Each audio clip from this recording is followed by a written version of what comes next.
दोस्तों, मैं एक भजन सुनाने जा रही हूँ। काशी बनारस चैनल में आप लोगों का बहुत बहुत स्वागत है। हमारी वीडियो पसंद आए तो उसको फुल वॉच करके देखिए और सपोर्ट करिए।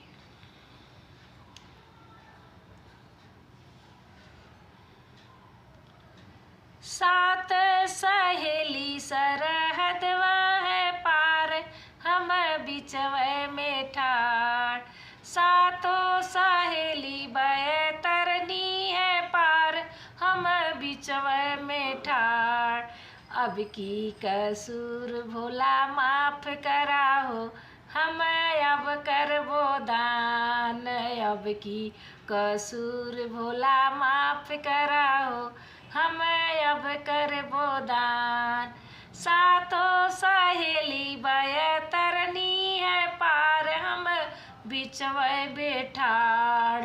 अब की कसूर भोला माफ कराहो, हम अब करबो दान। अब की कसूर भोला माफ कराहो, हम अब करबो दान। कोठिला क चौरा कोठी में रही गई न एगो खुदियो नादान। कोठिला क चौरा कोठी में रही गई न एगो खुदियो नादान। अब की कसूर भोला माफ कराहो, हम अब करबो दान। अब की कसूर भोला माफ कराहो, हम अब करबो दान। अब की कसूर शिष्या माफ न करबो, अब का करबो दान। अब की कसूर शिष्या माफ न करबो, अब का करबो दान। ऊपर कटी कट कट गई न हो, अब का करबो दान। ऊपर कटी कट कट गई न हो, अब का करबो दान। सातों सहेली बैतरनी है पार, हम बिचवे में ठाड़। सातों सहेली बैतरनी है पार, हम बिचवे में ठाड़। अब की कसूर भोला माफ कराहो, हम अब करबो दान। अब की कसूर भोला माफ कराहो, हम अब करबो दान।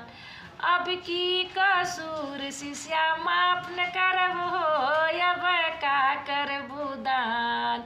ऊपर कटी कट कट गई न हो, अब का करबो दान।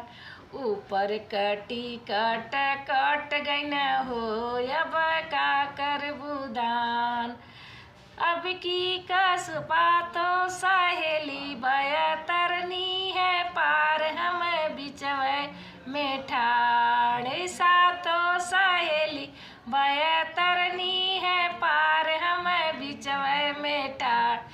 अब की कसूर भोला माफ कराहो, हम अब करबो दान। अब की कसूर भोला माफ कराहो, हम अब करबो दान। बक्सा क पैसा बक्से में रही गई न एगो कौड़ियो नादान।